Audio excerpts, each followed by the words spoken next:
A lovely morning, y'all. Wish you all a great week ahead.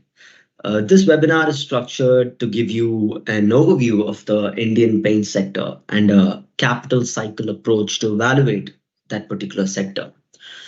Most new entrants in the Indian paint sector has failed to scale up their business in the last 2 to 3 decades. But what makes that paint sector so attractive that Grasim is investing huge amounts of capital? Without further ado, let me pass on the podium to Mr. Sanjay Kumar, Senior Research Analyst. Thank you. Thank you, Tarun. Am I audible?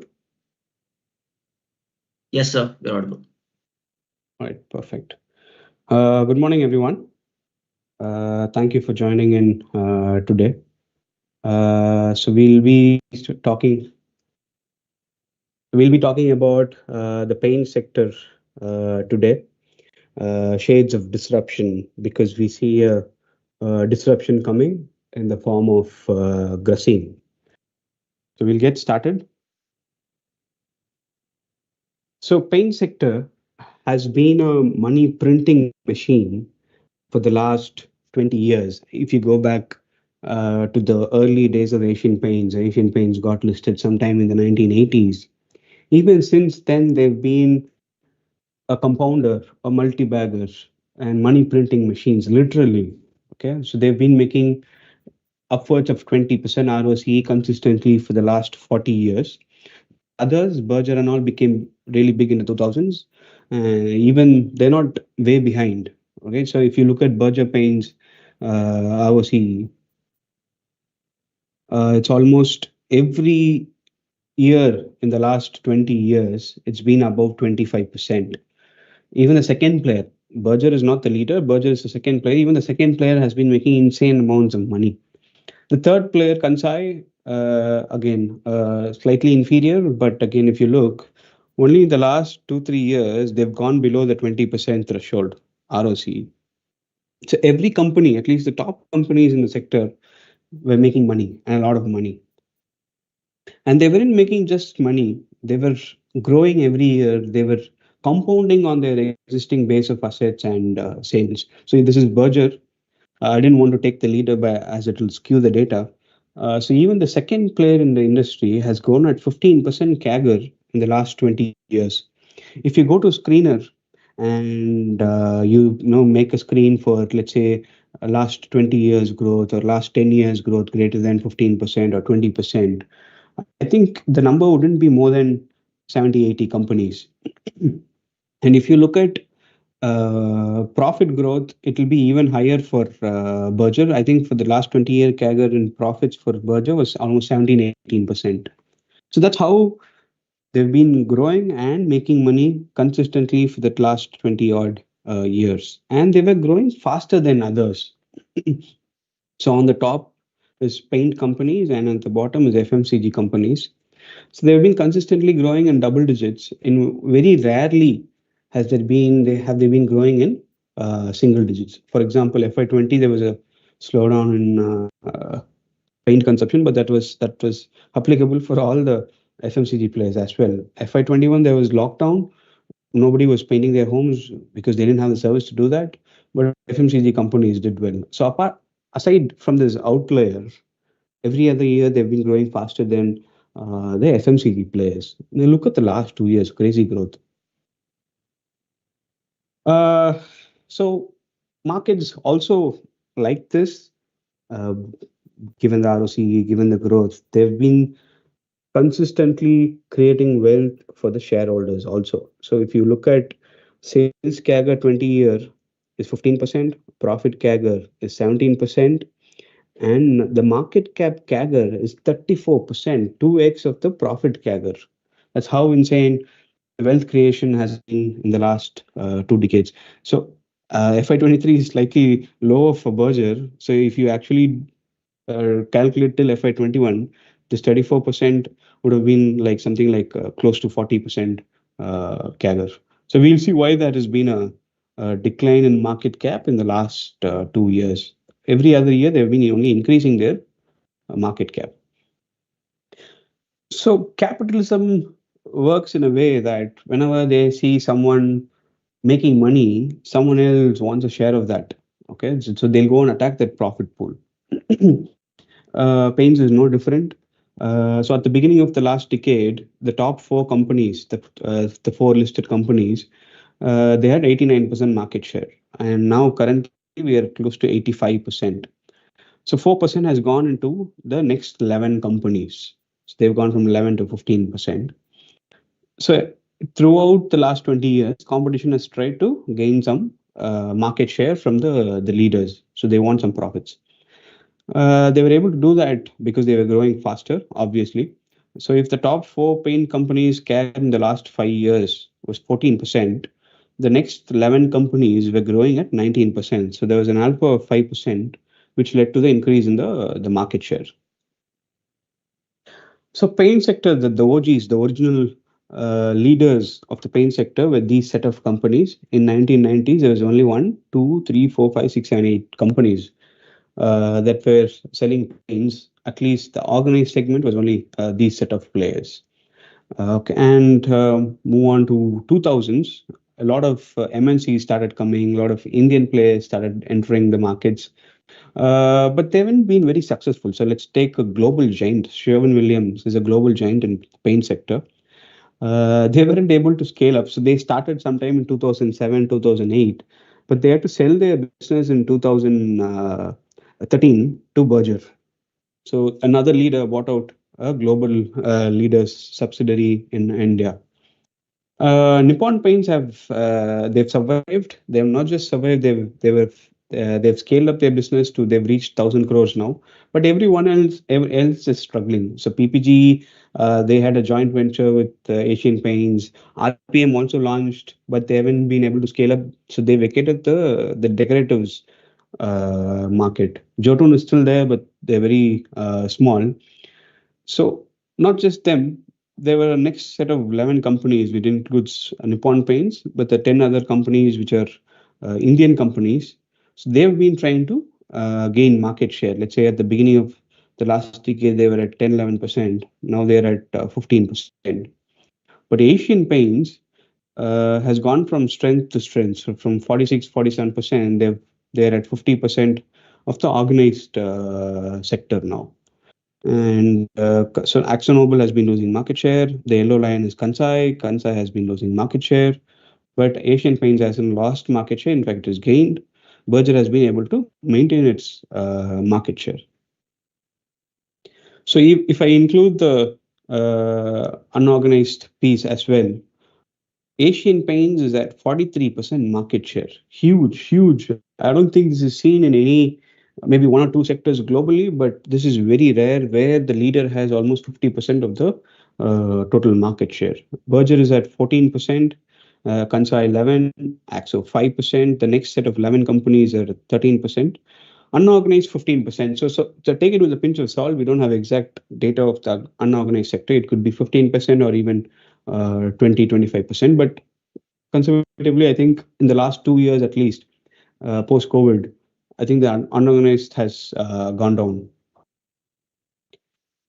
So what has led to this? And we'll also need to see how an industry evolves over a period of time, what the role of unorganized players in the industry play. Okay, so I'm taking all the building materials categories in India. And if you look at the CAGR, the sales growth CAGR, it's no different from, so paints has grown at slightly older data. So FY16 to FY22, 6-year CAGR is 7%.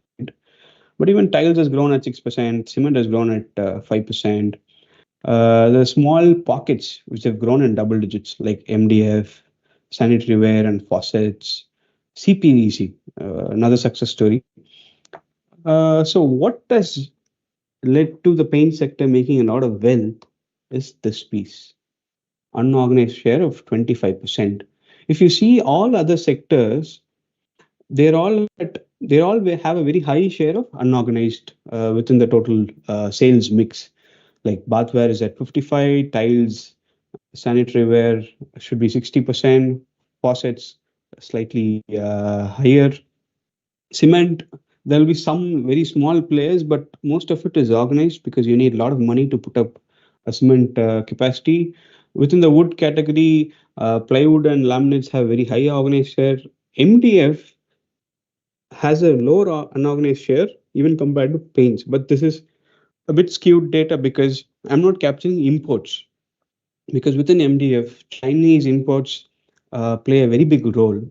So the local players in India can't even compete with Chinese imports. So that's why the unorganized share in MDF is very low.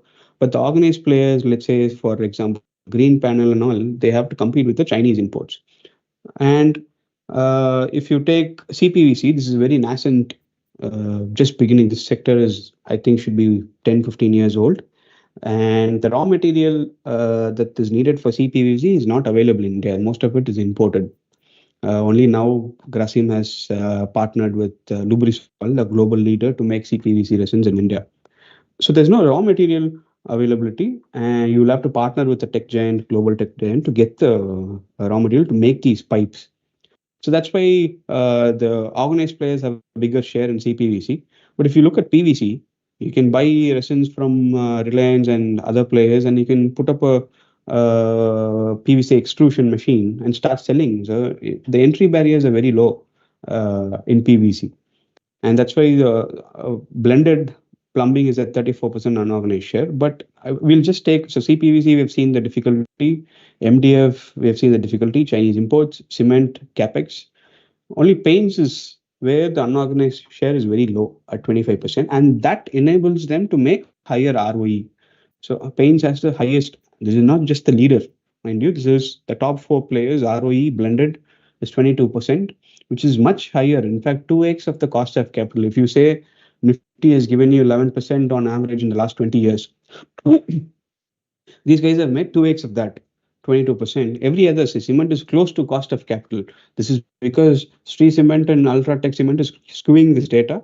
If you remove the leaders, the efficient players, I think the ROE, the long-term ROE for most of the players will be 10, 11%, or even single digits, high single digits.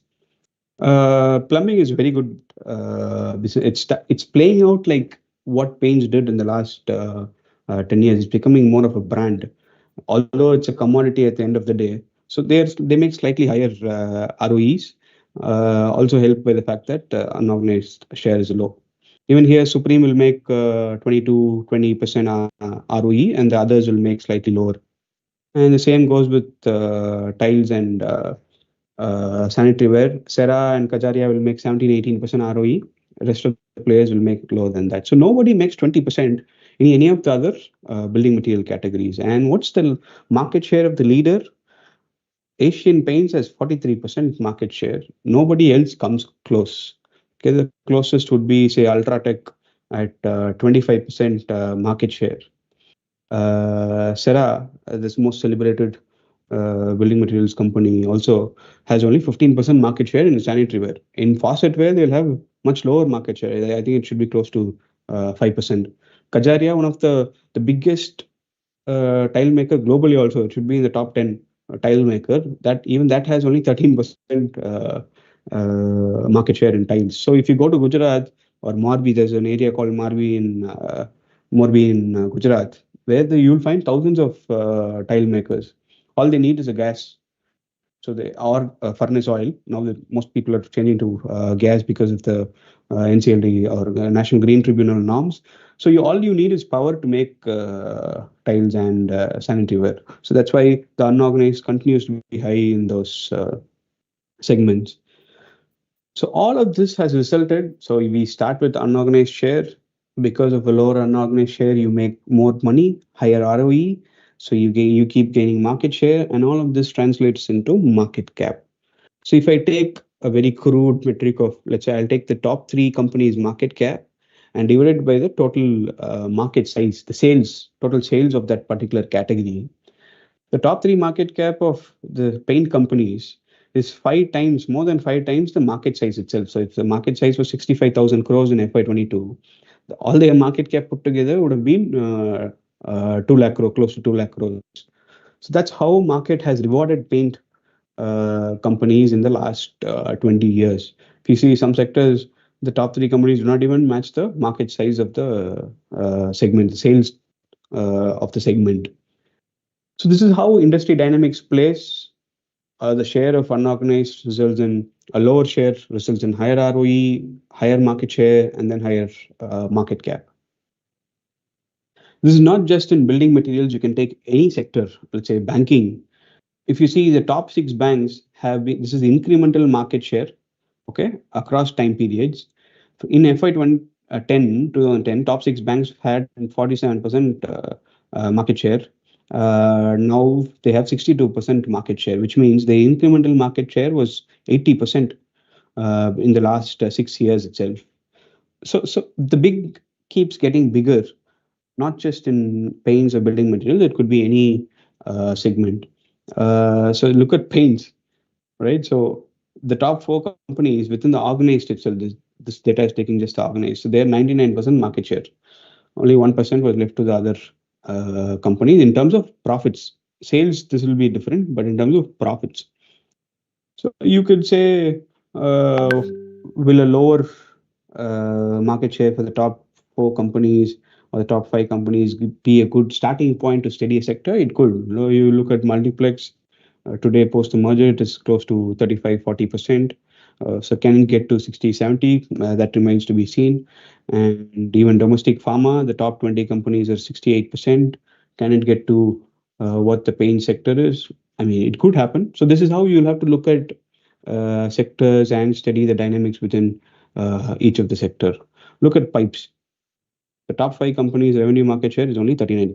Incremental is 47%. That's why you would have seen Astral, Supreme, and all make a lot of money in the last 10 years. Even when paint was underperforming for the last 2-3 years, the other companies, Supreme and all, has given very good returns. Not just Supreme, even Sera for that matter. So I took this quote from another investor's post, Manish Dangi. So I've just adapted it for today's context. So power is benign only when it is distributed. It could be political power, it could be business power, it could be market share. When it swings in favor of one, you get outsized profits and hence outsized returns. So you'll have to track the market share. You'll have to track the share of unorganized. Why is it changing? Will it change? I don't see it changing in tiles because there is no entry barrier. I don't see it changing in PVC. CPVC, yes, and but PVC tiles, it's very difficult because you can have a lot of players putting up capex with a few crores, less than 50 crores money also.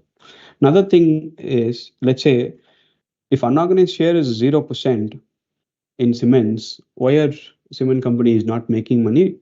At the end of the day, it's a commodity. Let's say today Grasim wants to get 10% market share in the cement business. Today it's close to 3 lakh crores. 10% market share in terms of revenue, it will have to put in at least 30,000 crores because cement works on close to 1x asset turnover basis. So you need huge capital to even enter the market. But there are people doing it, we'll see that. And the MDF market is only 4,000 crores. There's no sense for any player to enter that market because the size of the market itself is very small.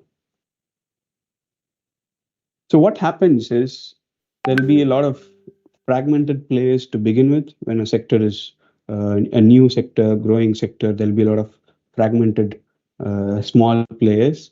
And then what happens is organized players start gaining market share. They start doing something differently, differentiated products, better processes, reduce inefficiencies in the system, increase their margins and so on. So they can start gaining market share. So big players become bigger towards the plateauing of profits in a sector. So big gets bigger, and outsiders with deep pockets can enter such industry structure. That's why I went back to this slide. For cement, you can't pump in 10,000 crores and then gain market. You'll end up having a 3-4% market share. I mean, it isn't worth it because the ROE only 13%.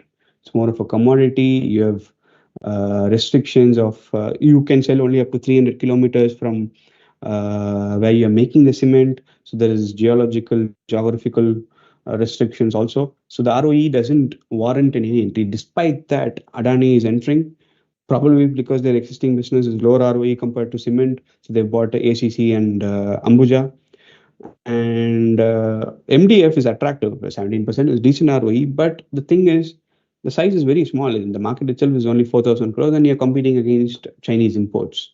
So if another outsider has to enter any of these segments, the most obvious choice is paints. That's where an outsider can enter and try to grab a piece of that high ROE, attractive ROE. And that's what happened.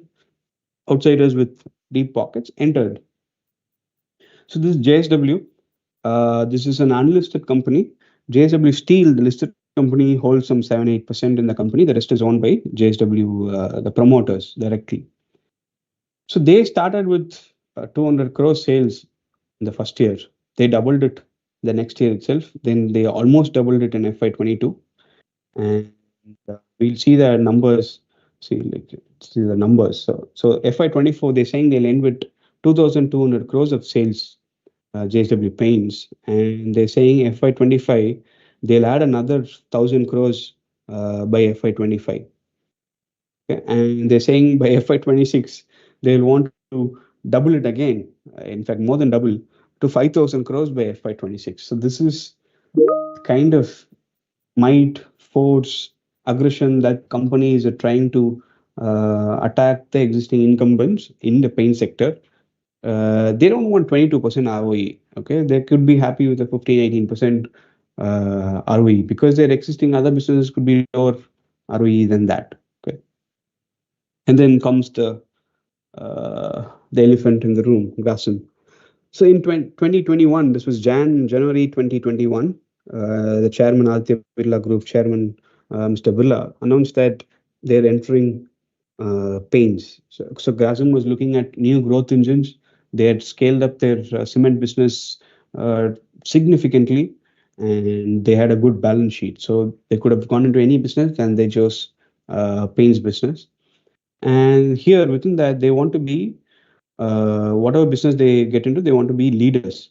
Okay, and they're saying that they want to generate consistent and attractive returns in the long term, and the paint industry was an obvious choice for Grasim.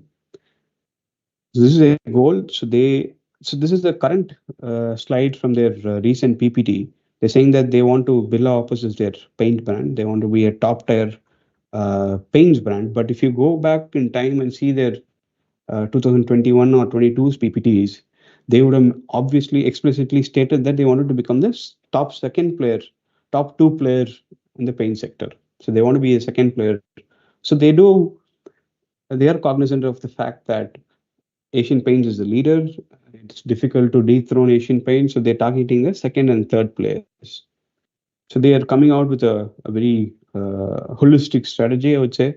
They'll want to launch pan-India basis. They have 6 plants. They've identified 6 plants all over India, and they'll have a very wide product offering, all kinds of finishes, all kinds of shades, all kinds of colors, and they also have a existing distribution and network system through Ultratech business.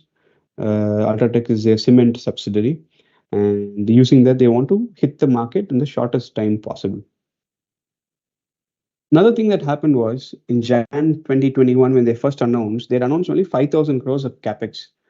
But looking at the money that Asian Paints made in FY22 and subsequently in FY23 also, not just Asian Paints, the other two players also, because post-COVID, once situation normalized, everyone started renovating their homes because they had savings and so on. So paint companies did well in FY22-23. So looking at that, they doubled their capex plan from 5,000 crores to 10,000 crores. Okay, so they're saying that they launch by Q4 of FY24, and they'll have a capacity of 1,332 million liters per annum. And they're saying that with this increase in the capex cost, any inflation pressure on account of commodity prices can be mitigated by the change in plant configuration. I don't know if they've automated or they've changed any of their processes. They're saying even inflation will not. Remember this point, we'll discuss this when we talk about Asian Paints. So they're going ahead with 10,000 crores of capex. They're targeting 1,332 million liters per annum capacity starting by Q4 FY24, which means this quarter, the quarter we are in. Yesterday was Grasim's con call. They said that they'll launch either this month or the next month. They're already prepared for their launch. So why is this 10,000 crores significant? Okay. So if you take the top four companies, Asian Paints, Berger, Kansai, and Axo, over the last 7 years, they've spent only 8,700 crores in capex. And between May 2022 until end of 2024, Grasim is putting up 10,000 crores. So in 2 years, they're spending as much as or more than much more than what the top four players did in the last 7 years. Okay, that's the scale of disruption that they're trying to do. And so Ultratech, their cement subsidiary, has white cement based putty, which is also the white thing that you see on your walls before the paint is made. Is that layer is being made by uh, Ultratech, and for that they have 54,000 dealers across India. Now, of those 54,000 dealers, 70% of them are paint dealers as well. So there will be a cement only dealer, there will be a cement plus steel dealer, and then there will be a building materials dealer. He will stock anything that you give him. Okay, so they're not exclusive to any particular product. They could be multi-product dealers. So Ultratech, through Ultratech, Grasim already has a network of dealers which they can convert also as a their paint dealers. They can push their products through those dealers. So before we get into uh, Grasim's approach, what the Grasim's approach could be, or how it will impact the existing players, we'll just have a brief look at what happened in the last disruption that we all saw in front of our eyes. Okay, so sometime in 2016, Geo was launched, and this is Bharti Airtel's chart. I'm comparing it with Nifty. Okay, since the launch, Airtel has outperformed Nifty 50 by 100%. Bharti Airtel is given 275%, Nifty is 150%, but it gave a lot of buying opportunities once the disruptor Geo was launched. In fact, it did go up immediately after launch, but again, so there was margin pressures. You could go to Airtel's profit and loss statement, and you'll see that FY18 the margins declined. I think FY19 they posted a loss, if I'm right, in the India segment, mobile services India segment. So that's why the price is also declined. But at one point, post Airtel started posting losses, Moody's downgraded Airtel to, I think, triple B or junk or investment grade. So they didn't feel that Bharti Airtel's bonds are worth investing. It was below investment grade. So it was they called it junk. I think, if I'm right. So since then, I think that kind of marked the bottom for Airtel, the stock. The business took some time to recover, but that marked the bottom for the stock. So if you see from this point onwards, the entire 276% returns came from 2019 only. The previous 3 years, almost, or 2.5 years, Airtel did nothing. So what happened? First was Jio's marketing. I don't know if this is legal or how it happened, but Modi was marketing Jio for the Ambanis. Okay, no, Modi hasn't endorsed the Prime Minister. Okay, he was the Prime Minister then. He still is.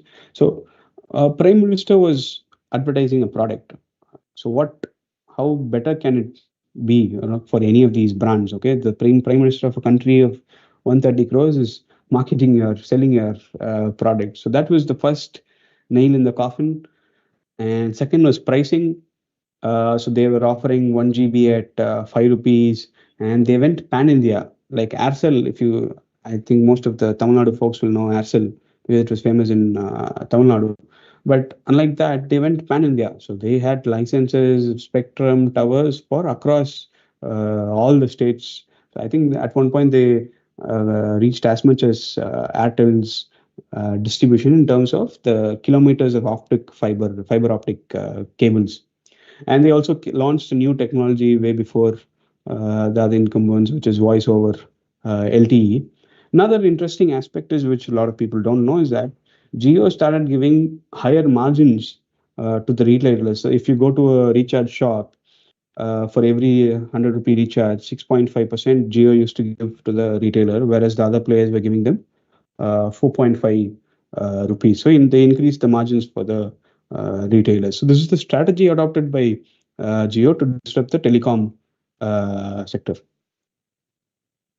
So we'll see each of these and where Grasim is placed. Marketing, obviously, Grasim can't go and ask Prime Minister Modi to market their paint, so that will not possible. But they say so. They've announced their brand name. They're calling it Birla Opus, and they've already launched their wood finishes. So there'll be to give a texture to the wood. So there are some finishes, and they've launched a brand called Allwood for their wood finishing ranges. And Paintcraft is a painting services. So it's already launched in 8 metros. They've launched it in the metros. And for the paint itself, they're saying that the sub brands portfolio, the packages, artwork, and consumer communication plans have been completed. And they already worked with our ad agencies to finalize the concepts to reach maximum consumer awareness. So anytime in March, you will start seeing Grasim's ads on TVs and media and various other channels. So they're very well covered in terms of marketing. Just that they can't have the scale that Geo had. Pricing, I think it would be foolish to play the pricing game in paints, at least. I'm not talking for the other sector, at least in paints. And this is Hemant Jalan, the founder of Indigo Paints, also saying that any new competitor who would play a price war in paints is at its own peril. And it would be silly on their part if they attempted to do that, because paint is not a product which is as elastic in terms of pricing. The demand for paints, and people do like to buy good quality paint because it is a statement that they make for their house. So it's a sense of pride. You would have seen a lot of ads uh, about how the neighbors have this pride clash or ego clash based on the paints. And so it's more of an identity or a statement that a person wants to make through the house or the paint. Okay, so that's how powerful uh, the brand paint is, or the product paint is. So, and he's saying that generally they've seen that undercutting prices and offering products at a lower price gives the impression, rightly or wrongly, to the customer that this is an inferior quality paint. And those kinds of efforts have not been successful in the past. So, Grasim, I don't think they'll play the pricing game. Even JSW Paints is not. So, JSW has a different approach. They have introduced something called as any color, one price.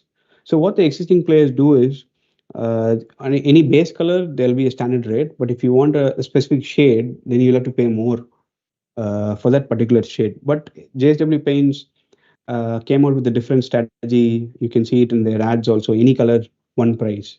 So they kept it standard across pricing. So that's an one differentiated product strategy, which JSW Paints is playing, but they're not playing the pricing game. I don't think Grasim will also play the pricing game, because it will be seen as this is the equivalent of Tata Nano. Uh, that will be the paint equivalent if you had to think in terms of context. So Tata Nano was not successful because it was called the cheapest car. The branding went wrong there. That could also happen, is what Hemant Jalan is saying.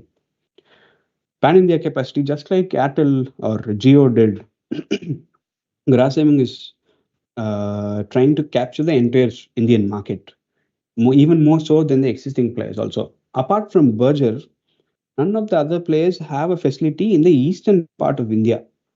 Only Berger has it. Kansai doesn't have. Axo doesn't have. Asian Paint doesn't have a facility, manufacturing facility in the east. So Grasim has that covered also. So they have 6 plants across India. They want to launch pan India basis. So we already spoke about this dealer thing. So, like I told you, Grasim wants to be the second player, which means they also should have the either second highest capacity, not either. They have to have the second highest capacity and have to have the highest number of dealer count. So they do have an existing base of 54,000 Ultratech white cement dealers, and 38,000 of them stock other paints. So now Grasim has to go and tell them, you are stocking Asian Paints or be it whoever, you stock my paints also and start selling them. So in the con call also they said that they've already onboarded a lot of these dealers, and they're not just existing dealers, they're also trying to set up new dealers in various cities and towns. So in addition to capacity, they also have the second highest dealer count. And just considering this 38,000 will be willing to stock Grasims as well. We don't know. This will play out as to how much of this 38,000 is willing to stock upon Grasim. That will come down to the margins, which we'll see in a bit. So traditionally, till 1970 at least, there used to be, or some Asian Paints changed, was the leader in that. Some players realized it much later. But paint today, in today's context, is a two-tier system. One is you manufacture at your warehouse and then sell it directly to the dealer. Then the dealer might sell it to a retailer, or you can even sell it to the painters and influencers directly. So it's at best one or two layer. But cement, Ultratech, and so on, so they have three tier distribution system. So first the cement will go to an authorized dealer, then the dealer will go to the retailer, and then it will go to the contractor. Noble struggled because they had an extra layer of distribution, but they've corrected that also.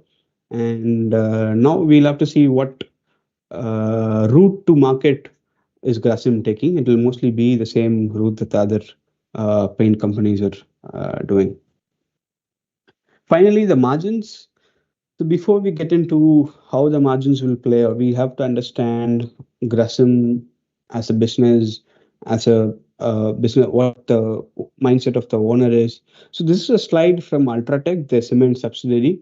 If you see, for any capex that they do in the cement business, all they're looking for is an IRR of 15%. So this is roughly your ROE or ROC equivalent. So all they look for is 15% investment on their returns on their investment. So this is for Ultratech. I think this should be applicable to Grasim standalone also, and for their paints business. Why do I say that? Okay, so this is, I'm comparing the ROCE of all the top three cement players and the Grasim's standalone business. So Grasim is somewhere at the bottom, with ROCE is being close to 10%. In some of the years, it's been even lower than the cost of capital itself, which is 11-12%. I'm assuming as Nifty 50 is long term cost of equity or the returns. Only Kansai, they've been losing market share, and they did some mistakes in the last few years. So their ROC has come down to 15% levels. Okay, but Berger and Asian Paints are significantly higher. Like I said, 2 times cost of capital, 3 times cost of capital. Okay, insane. So why wouldn't Grasim want any of this piece?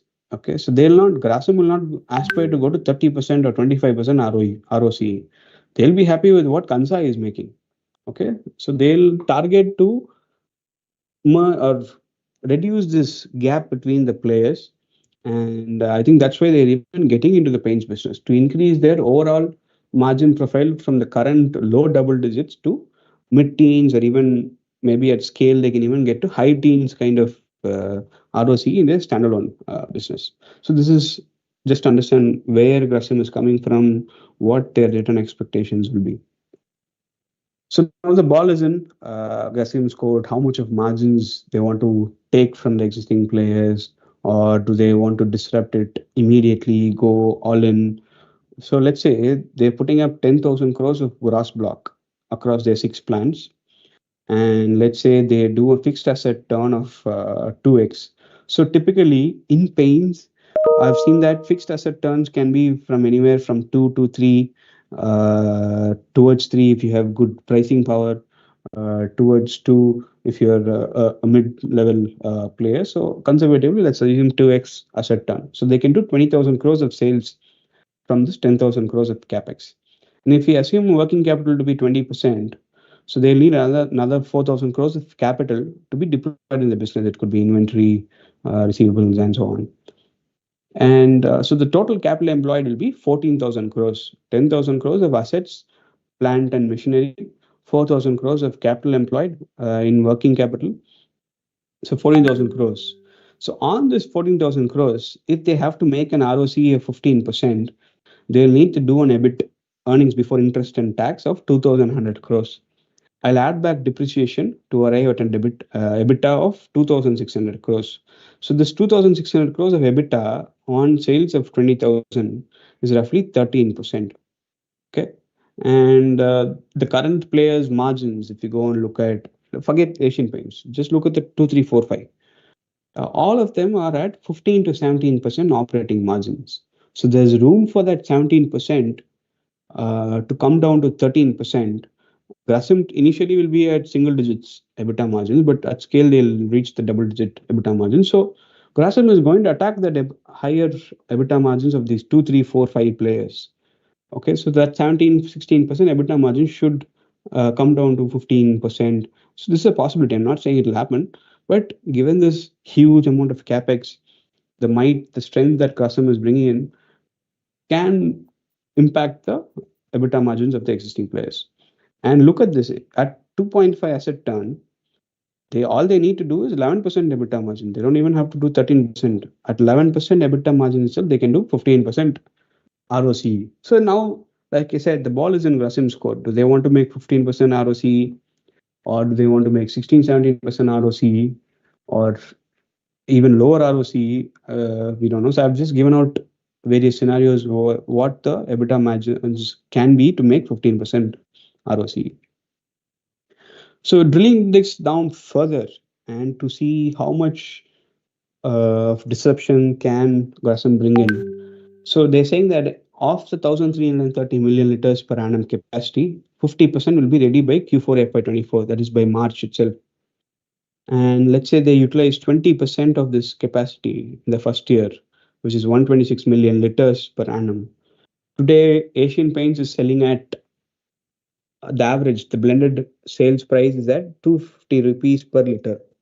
Very average estimates, because they don't give that data. You'll have to back calculate.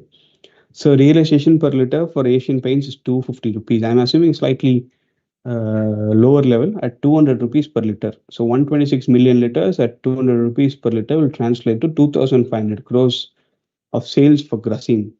So today the entire sector, including unorganized, is at 70,000 crores or 72,000 crores roughly FY24 closing basis. So if the sector grows 10%, the sector as a whole will do 79,000 crores sales in FY25. So Grasim will have a 3% market share if they sell 2,500 crores. But like I said, today it's 72,000 crores. Sector is adding in absolute terms 7,000 crores. Of the 7,000 crores, where will the 7,000 crores come from? So one, the existing players have to sell more of their sales than what they did in the previous year, or some new player has to come in and take a share of this incremental share of 7,000. From 72,000 crores, the sector is going to 79,000 crores because of increase in paint demand or more houses being sold and so on and so forth. So this, because the sector has been growing at 10% for the last 1-2 decades. So the 7,000 crores should come from existing players or new players. So Grasim's 2,500 crores is 36% of this incremental growth in the market. 36% is huge. So if Grasim is adding 36%, only 64% is available for the rest of the players, for which they'll have to compete. So growth will take an obvious hit, irrespective of what the utilization is going to be, irrespective of what the realization is going to be. There is going to be a growth hit for the sector, at least in the initial few years, because Grasim's incremental market share seems to be high for the first 3-4 years. Post that, their growth rates, volume growth rates, see, second year, I'm assuming these are my projections, okay? Not, no, Grasim hasn't revealed any of their strategy. It could be lower also, it could be higher also. But the volume growth will taper off towards the end of this decade. That's when the sector will normalize and so on. But we can expect volatility in growth rates in the initial 2 3 years at least, because Grasim's incremental market share is very high. But competition is not sleeping. Okay, so they're also trying to do something on their own, whatever they can within their possibility range. For example, Asian Paints is, of course, the leader.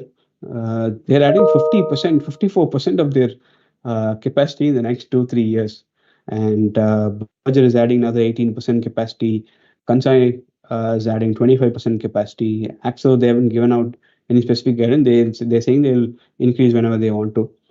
Indigo is adding 60% to its capacity. So just the top five players, forget the rest, just the top five players are adding 35% to all their existing capacities.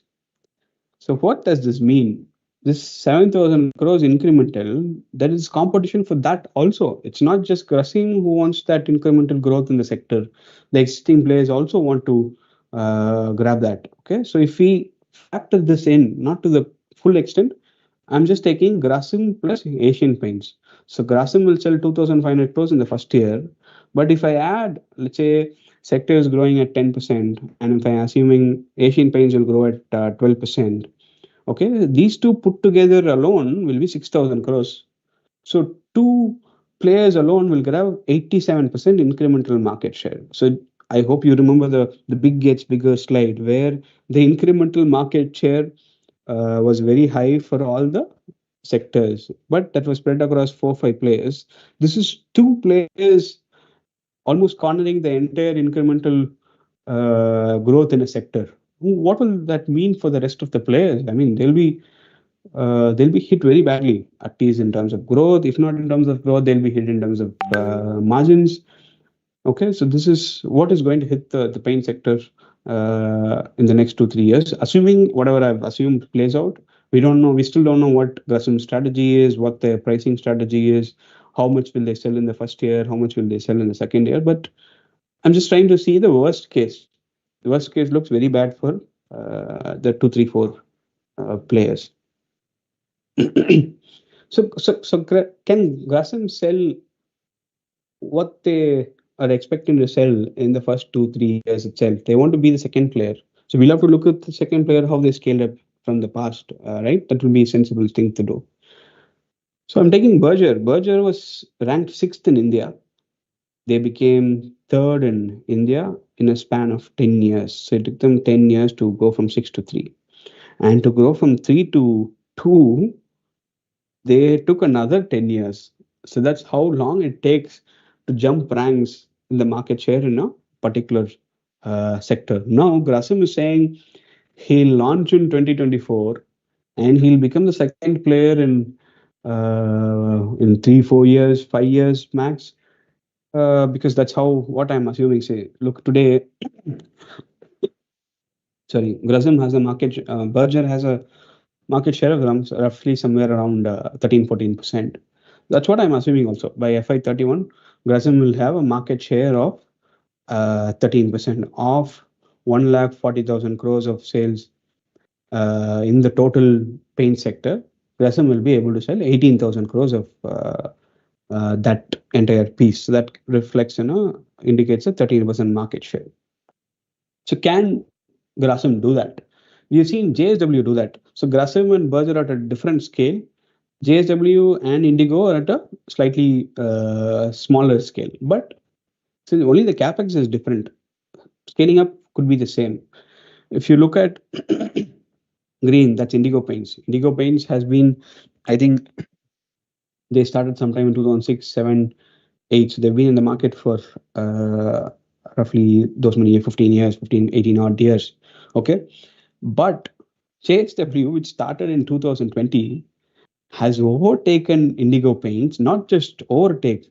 Now they're almost 2x the size of Earth. Even by FY25, they'll be 3x the size of Indigo Paints. So within a short span of time, JSW has shown that you can scale up in the paints market. We'll see how they did it, what they're doing, and all when we get to margins. So I just wanted to see what market cap and what margins these all the listed. So if you look at paints, not just food, there are actually 447, and there's also Circa Paints, which is not completely paints. They also do some wood coatings and stuff. So I've just taken the 7 players who are into full painting products. See, if you look at, forget Asian Paints, it's a leader. They deserve to do. You can go to watch Saurav Mukherjee's videos to understand why Asian Paints is what they are today. Forget them. The rest of the players, Berger, Kansai, Axo, they're all at 16, 17% EBITDA margins. Okay, Kansai is slightly lower because they have a very high share of industrial coatings and paints. Industrial is low margin product. If you look at only decorative segment of Kansai, they'll also be at 16% EBITDA margins. So why can't Grasim get a 12% EBITDA margin by bringing down the margins of all these players? Possible within the realms of possibility. Okay, JSW, they were loss making in the first 3 years. In the fourth year, they're about to post a EBITDA profit. It's not very significant, but they're becoming profitable. Okay, and Grasim also can do that. First 2 3 years, they'll have margin pressures and so on. The P&L will look very bad, but eventually they'll stabilize at that 10, 11, 12% kind of EBITDA margins because that's enough for them to post 15% ROC. And in terms of scale, post expansion that I'm talking about, Asian Paints is the spending so much and all that. Grasim's total capacity will have 22% market share. But Grasim is not stopping there. If you look at their environmental clearance documents, you can that's available public. You can go to parivesh.nic.in. I think that's the website.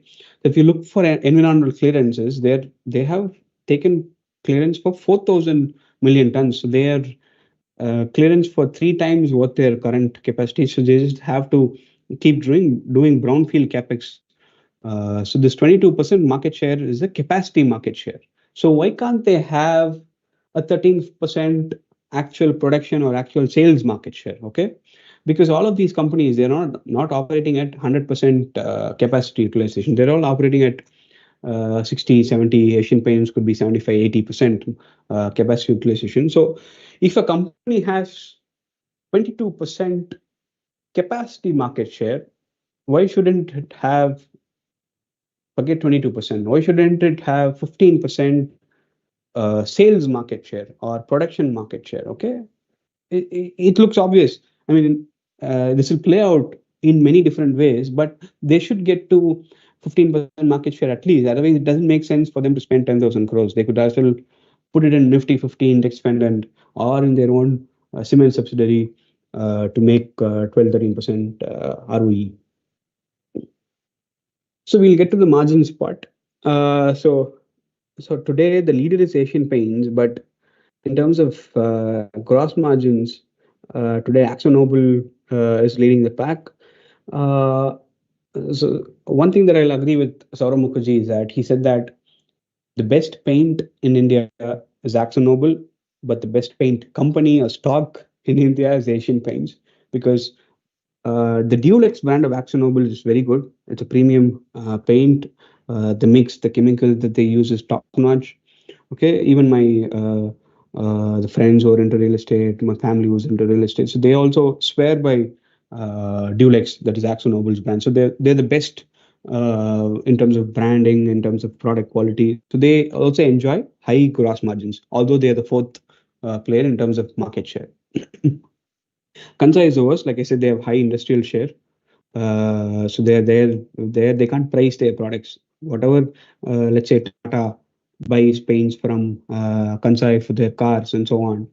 Most Japanese players stick to Japanese companies. So Toyota and all might be buying from Kansai. So there you can't price it. You can ask auto company to pay whatever you want to charge. So you'll have to be a price taker. So the Kansai gross margins are lower. So you will see that it's been very volatile. Why is gross margins very volatile in a brand company or in a B2C company like paints?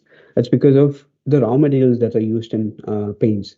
It's all a derivative of oil. So whenever oil prices go up,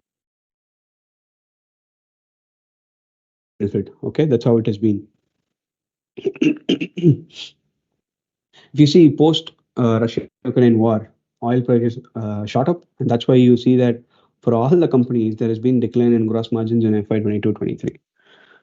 But gross margins might take a hit because of, let's say, if there is a pricing war, if Grasim starts a pricing war, not to the extent of what Geo did with Ambani did with Geo, but to some extent, then gross margins taken can take a hit, but this is very unlikely. Okay, then we'll go to the operating margins. So operating margin, like we saw, the leader is at about 20%. The rest of the pack is somewhere in the mid-teens or high teens kind of EBITDA margin. This will take a hit. This should take a hit given what. And if you see, there's a trend. Whatever the companies were doing in the beginning of the decade, they've ended the decade much higher. The result of this is they've cut down on their ad spends. So they've been spending since 1990, some players since 2000s. So their brand was well established in the minds of consumers. So they were growing without increasing their ad spends. That's why from the peak of, if you look at Berger, at one point they did 6.5% in at 6.5% of their sales in advertisements alone. From that, they have dropped it down to 4%, and now them all of them are at 4% levels. So this drop in ad spends has resulted in higher operating margins for all the players in the last decade. But if there is competition to the tune of to the size of what Grasim is bringing in, then this will go back above the historical level. It has to go to 5%, 6%, some few at least in the first 2 years. Then it will drop down to say 5% levels. And all the companies, if you attend the con calls also, they are saying that ad spends will go up. So that is one direct way, an obvious way why I'm saying that operating margins will take a hit. It's in the ad spends. Leaders, if you look at challengers, let's say Nippon Paints, at least the folks in Tamil Nadu and the South will know it pretty well because Nippon. So we spoke about differentiated strategy. Nippon had a differentiated strategy in terms of the markets in which they wanted to target. They targeted the South market. So they spent all their ad spends targeting the South market. They'll paint an entire train. They'll paint your bus stops. You'll see Nippon paint bus stops and so on. They're spending a lot of money on paints. As much as 18% of their sales goes into ad spends. If you look at the other challengers, Indigo, they wanted to create their brand, so they spent a lot in the first few years, and then they've dropped it down to 8% levels now. JSW has been consistent. They're a very new player, only 3-4 years of existence, so they're still spending almost 12% of their sales. So will Grasim spend as much on sales? Like I said, their first few years, their margins will not be normalized. It'll be impacted because of high ad spends, not just ad spends. So what we saw, be it ad spends or operating margins or gross margin, these are all below sales items. So first you sell something, and then whatever cost you go, you net it off to arrive at profits. But there's something above the sales line item, that is something called as trade discounts and rebates. Let's say a distributor sells 100 rupees worth of your paints. You'll have to pay him something, right? That will not be reflected in margins. It will be reflected in gross sales. So if say Asian Paints sells 100 rupees paint, it will give 16 rupees to the distributor. Only 84 rupees it will report as sales in its P&L. That will be called as net sales. If you go to the annual report, they'll give the breakup of gross sales and net sales. If you see, somewhere into 15-16, Asian Paints was only giving 11% margins to the distributor. But now today they're giving 16% margins to the distributor, or discounts, call it whatever you want. How are they able to do this? Okay, so they have industry best operating margins of 22%, industry best gross margins, and they're still paying out the highest discount. How are they able to do it? This all comes down to what branding they've done in the last 20-30 years. It comes down to that supercomputer thing that they have. They replenish the inventory of distributors faster. They know what paint sells where, which shades is preferred at what point of time, what point in day. So they have a lot of data and so on and so forth. So, and they're charging their customers much higher. Like I said, Asian Paints is the highest if you compare the realization per liter of all the paint companies. Asian Paints will be at 250 rupees. per liter. Everyone else be lower. So that enables them to give a bit of that higher premium that they're able to charge back to the distributor so that he sells more of their product. It's a vicious cycle. Okay. See, Kansai, they've dropped their margins, and if you go to the con call, they also agree that they've made some mistakes in terms of ads and in terms of dealer network, distribution strategy, and so on. So they've lost market share. But Indigo has been growing. If you look at Q4, Q3 results of all paint companies, Indigo is the fastest growing listed paint company. That's because they've been also increasing their payouts to the distributors. So if you had to do one business in the last decade or the last 10 years, you should have become a paint dealer. You'd have made more money on your investments in a paint dealership than maybe even in the what you could have made in the markets. So what the current players are doing to address these issues? So Asian Paints is saying that they'll become a 1 lakh crore company in the next decade. They're very confident. So they have their own reasons, obviously. They're spending 8,000 crores, of which 2,000 crores is going into backward integration. So they want to gain 1-2% points from by going back into the raw material value chain, and they also want to reduce cost by introducing automation and bringing in economies of scale. So they want to, they're saying they'll maintain their 18-20% margin band, which you know that it's lower than the current 22% that they have. So even Asian Paints is saying that the current margins will not sustain. And there was a question to Berger asking if they will prefer or if they'll prioritize margins over market share. And their answer was that they'll try and protect their market share. That will be their priority. They're not worried about margins. Okay, so from current 17%, it can also go towards 15%. So everyone is agreeing that margins will take a hit. And again, this is another answer where they're saying that Berger will focus on other product categories like construction chemical, waterproofing chemical, which can grow faster to make up for the loss of volume growth in the decoratives business. So one, they're agreeing that margins will take a hit. Two, they're agreeing that decoratives business will go slower than past. So they'll focus on the other product categories. And this is Kansai. Again, they're agreeing that there will be some impact on the margin. Competition will be very intense in the decorative field. So they're already heavy on industrials. Now within industrial, they're saying that they want to focus on the non-auto business. 50% of the industrial business will be auto companies where they sell paints to paint the cars, two-wheelers, and so on. But they want to get into non-auto business because you see metro coaches, metros being constructed in all the top cities, and it'll be eventually. I think they're targeting some 16, 20 cities which will have metro eventually. So metro trains, not just metro coaches, even Vande Bharat trains will have to be painted. Some of it comes from Kansai and ExxonMobil. Like I said, so advertising market cost, Kansai has already stepped up even before Grasim was launched. They have stepped it up by 1% already. So once Grasim comes in, they might step it up by a 1% level again. Okay, so from the current 4% ad spends as a percentage of sales, it can go to 5-6% in the short term.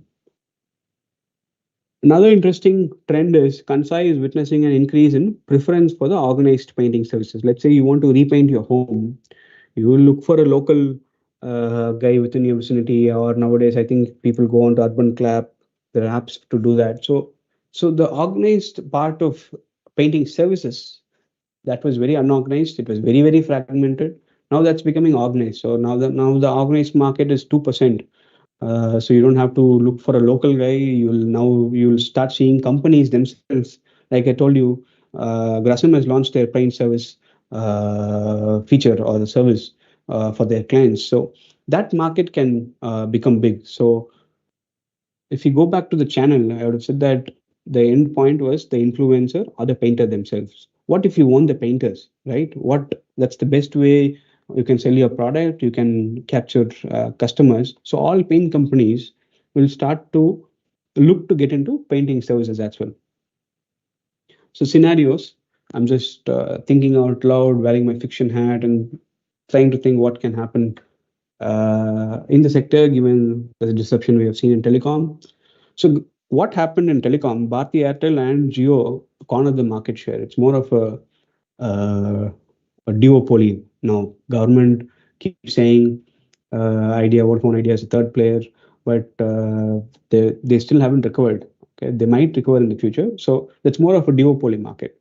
So paints will not become a duopoly because Grasim will get to 15% market share. Asian Paints will continue to have 40% market share. So it will become it is already a oligopoly. It will become a stronger oligopoly and skewed to top two, three players instead of five players. ROC for the entire sector to drop by few percentage points, and hence the multiple also might drop by few levels. And there will be crowding in the low margin industrial paint segment. Everybody wants to focus on industrials because decoratives Grasim is going to attack.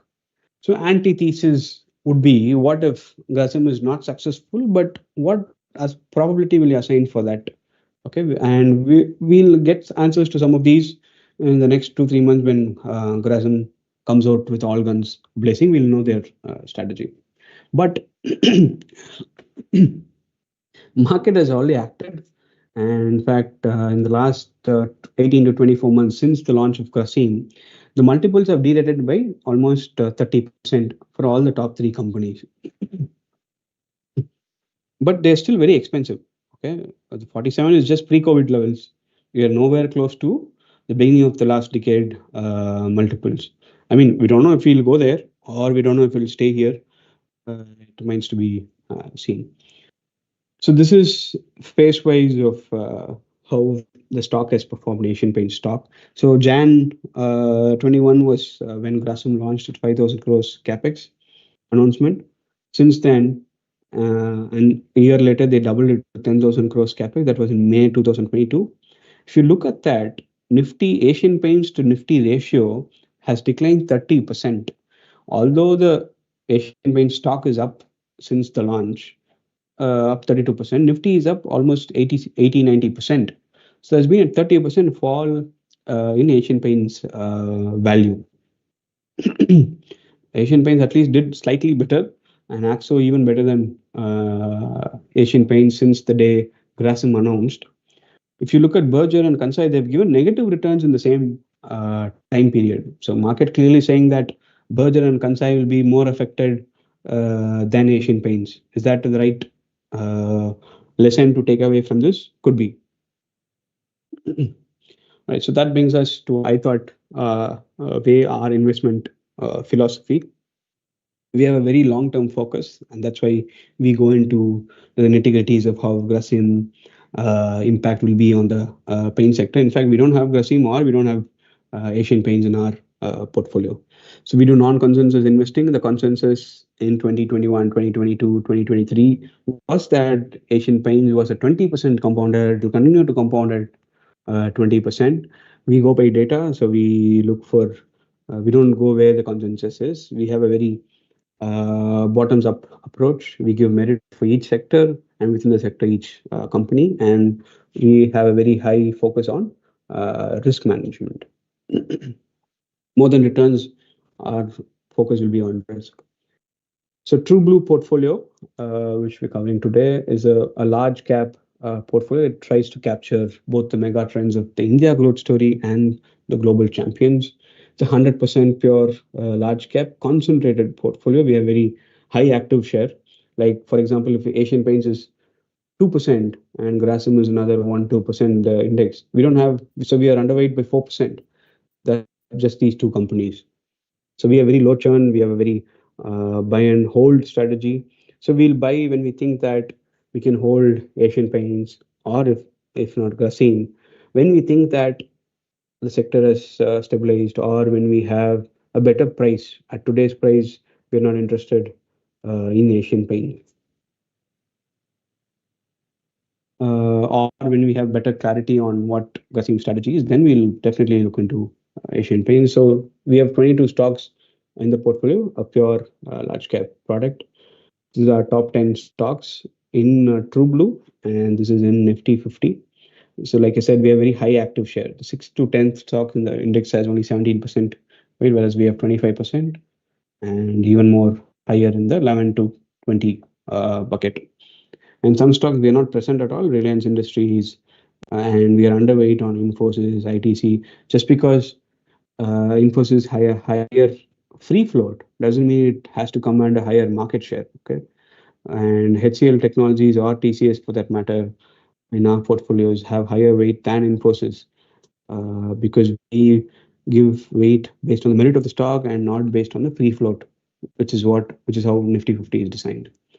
In terms of drawdowns, post the war, Russia-Ukraine war, market went through a drawdown phase where Nifty 50 fell 17%, and during that same period, True Blue, this portfolio fell only 12%, and even lower than all the other large cap or similar mutual funds. The same repeated in March of 2023, where the Nifty 50 fell by 10%, but we fell only half of it, just 5%, again better than all the other similar mutual funds.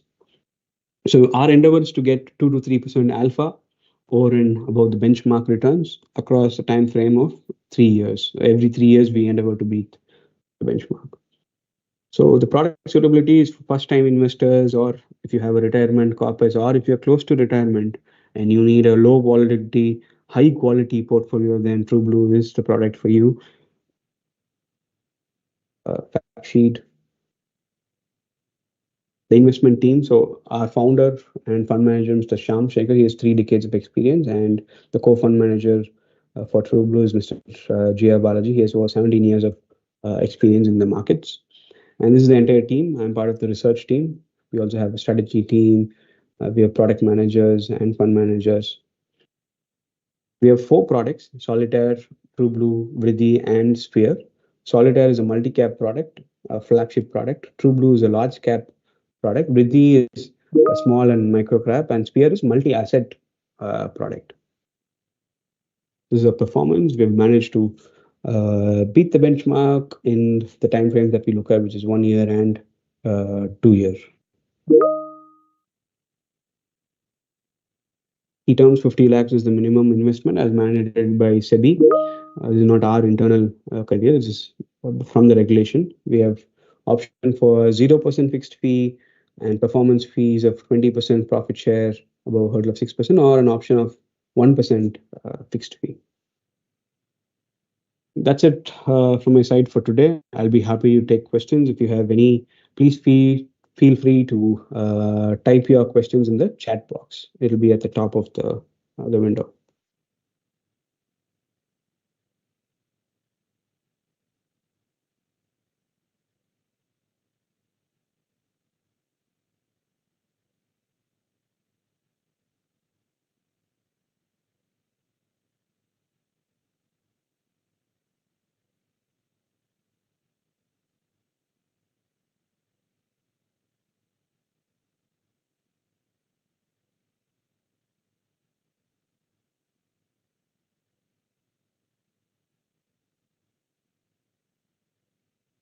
There are already some questions. So for our info, what is the name of the paint company under Grasim? So Grasim doesn't have a subsidiary for this. In their existing standalone company itself, they are launching the paint business. So Ultratech, which is a cement company, is a subsidiary, but the paint business is being done from the Grasim company itself. They don't have a subsidiary for that. The law of duality dictates that in any business over time, it will become a two-horse race. Yes, this is a very good point. Till now, Asian Paints had a significant lead over even the second player, and even after Grasim's entry, that continues. I think that will continue where Asian Paints within the duopoly, or if it's an oligopoly, will continue to have significant lead over the rest of the pack. Even Grasim, I think, acknowledges that fact, and they want to be rational about it, be sensible about it, and they're targeting the 2 and 3 players. But yes, it will become any industry for that matter should tend towards a two-horse race. Maybe Asian Paints is an outlier. Just one doubt here. Couldn't understand the point you made on lower unorganized market share making the industry unattractive. No, sir, I meant that if the unorganized share is very low, which means power is skewed towards a select few. In this case, a select two, three, even fair to say select one, which is Asian Paints, and that's why they were able to make the money that they've made in the last 2 3 decades, even ever since listing, right? So unorganized share has to be lower in an industry for the leaders or the organized players to make good ROEs. The sector will be attractive only when the unorganized share is lower. MDF, the unorganized share is lower, but that data doesn't reflect the imports coming in from China. So it's not attractive just because unorganized share is lower. You'll also have to look at imports. We can't import paints from other countries because everything is made here.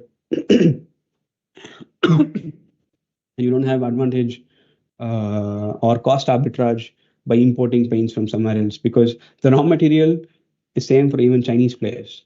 Okay, you buy oil, you refine it, you make titanium dioxide and various other derivatives of crude oil, and then you will make paints. Okay, so the raw material is not different for Chinese to sell paints in India or for Indian players to make it in India and sell in India.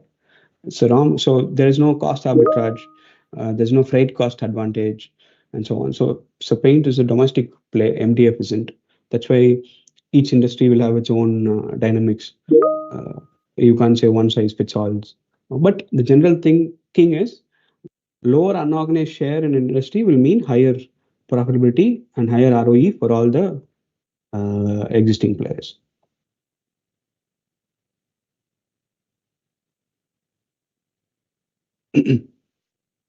As all paint companies expand huge ways, there that much demand in market.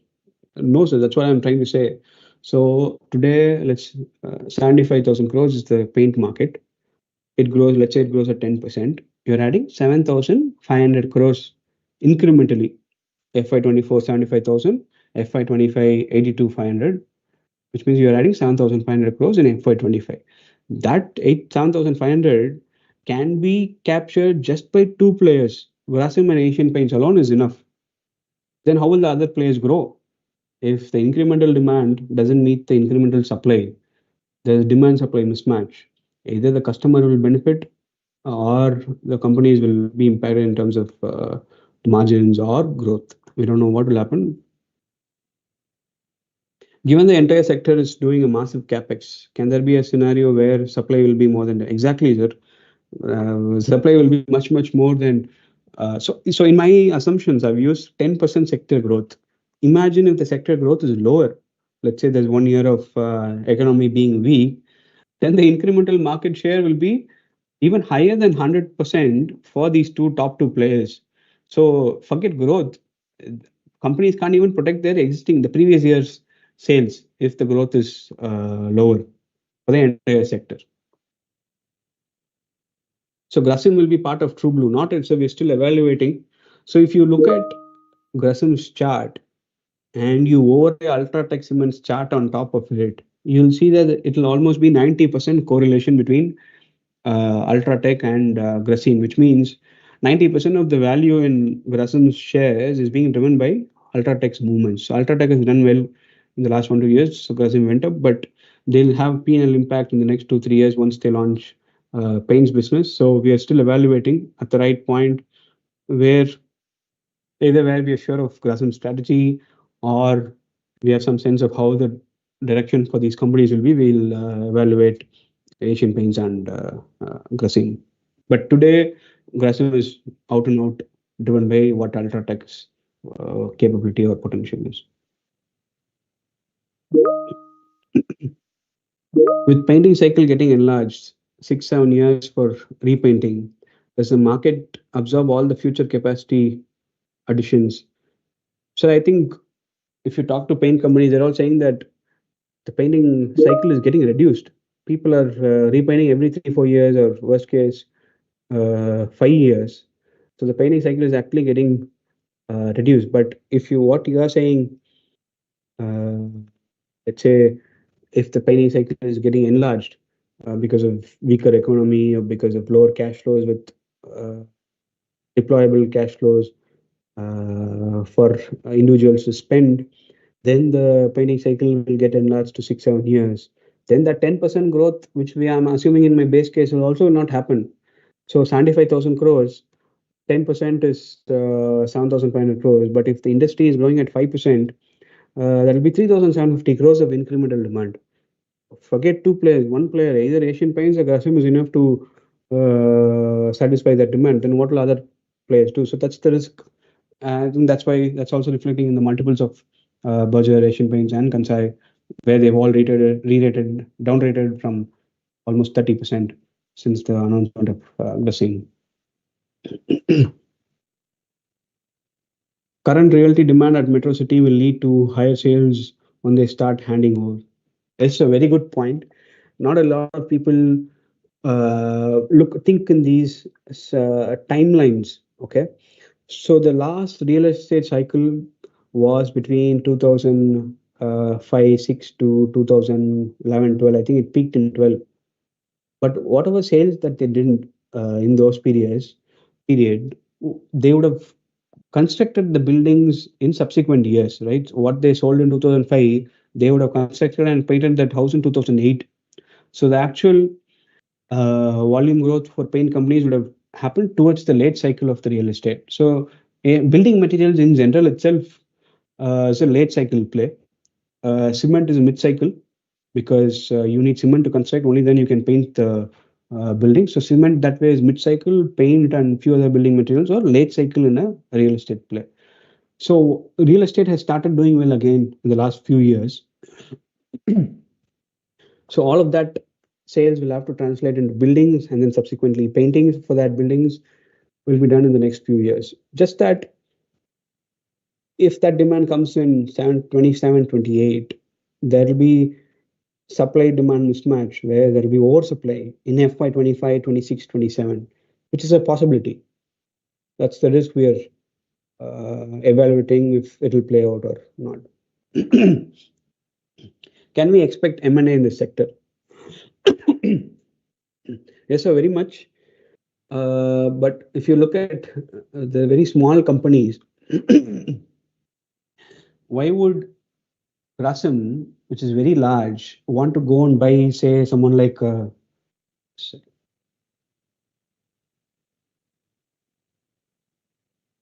Shalimar Paints or a Kamdenu Ventures? So they're very small for Grasim. Maybe someone like a mid player can acquire a smaller player. That can happen, but I think Grasim, Asian Paints, Kansai, Berger at least will prefer to have their own capacities because it is difficult to buy another company, merge the culture, consolidate everything. It's easier, and they're anyway at 70% util, so they can go up to 80, 85. And all these companies, they themselves are putting up capacities. So what could happen is a large player might exit. Let's say AkzoNobel, Sherwin Williams sold out to Berger in 2013. AkzoNobel, if you talk to distributors on the ground, they'll tell you that AkzoNobel is looking to exit India. It's still a rumor. There's no concrete evidence for that, but maybe AkzoNobel can look to exit if they think they can't compete against Grasim. But they're strong in industrial paints, both Kansai and AkzoNobel. So they might focus more on industrials than decoratives. So M&A can happen, but a mid player can acquire a small player. I don't think a large player will acquire a small player. They'd rather go with their own capacities. So markets pricing will start this year, I hope. Pricing, I didn't get your question, sir.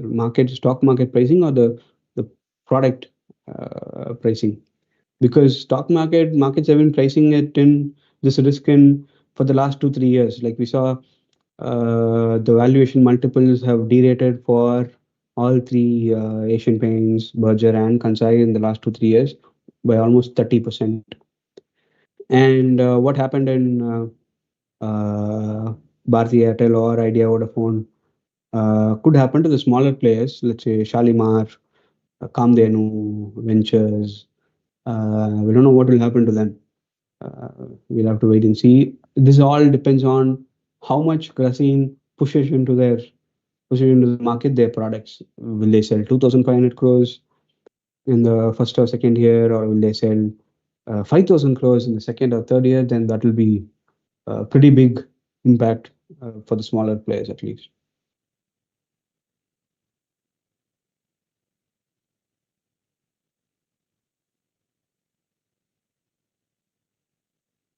Will capacity utilization be low a few years? Yes, very much possible. In fact, they're already at low capacity utilizations. Most of them are at 70, 70. They don't give this data, but even if you try to back calculate with old data, I think they're at the industry is at 70% only.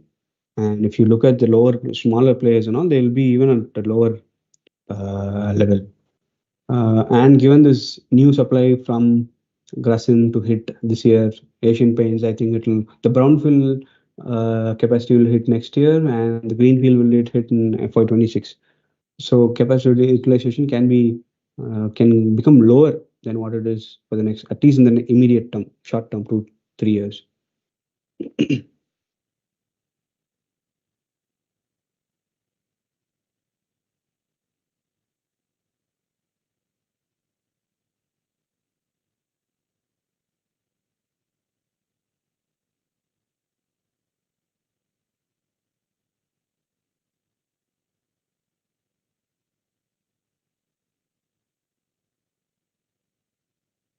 Already crossed the 1.5 hour mark. It's been a long webinar. Thank you for staying till the end. If there are no more questions, we can wrap up this webinar. The recording will be uploaded in YouTube in a few days. I can always go back and watch the recording. And if you want to contact the team, please drop a mail to us. We'll get back to you.